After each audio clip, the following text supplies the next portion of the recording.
రాజోలిబండ మళ్లింపు పథకం విషయంలో తెలంగాణ మంత్రి హరీష్ రావు చేసిన ప్రకటనలను జలవనరుల శాఖ మంత్రి దేవినేని ఉమా ఖండించారు. తాను చర్చలకు పిలిస్తే రావడం లేదనడం సరికాదన్నారు. ఆర్డీఎస్ సమస్య 3 రాష్ట్రాలదని సామరస్యపూర్వకంగా చర్చించుకోవాలని అభిప్రాయపడ్డారు. అనుమతులు లేకుండా ప్రాజెక్టులు కడితే ఆయకట్టు రైతులు నష్టపోతారని తెలిపారు.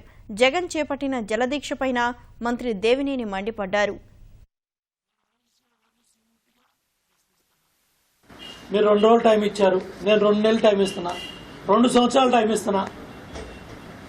మా కర్నూలు కలెక్టర్ రాసిన లేఖ మీడియా ముందు పెట్టండి. ఇది దేవినేని ఉమా హరీష్ పంచాయతీ కాదే, 3 రాష్ట్రాల సమస్య. అనుమతులు తీసుకొని ప్రాజెక్టుల నిర్మాణం జరగాలి. 35 లక్షల ఎకరాల ఆయకట్టు నాగార్జున సాగర్కి వచ్చే నీళ్ళ మీద ఆధారపడింది.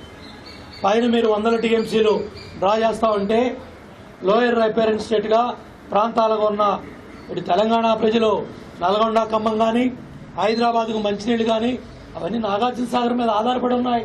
10,000 కోట్లు ప్రతిపక్ష నాయకుడిగా జగన్మోహన్ రెడ్డి టీఆర్ఎస్ ప్రభుత్వంతో కుమ్మక్కై కాంట్రాక్టులు సంపాదించి ఆ డబ్బుల్లో వచ్చిన అడ్వాన్సులు తీసుకొని సొంత శాసనసభ్యులకు డబ్బులు ఇచ్చుకునే కర్మ పట్టింది జగన్మోహన్ రెడ్డి.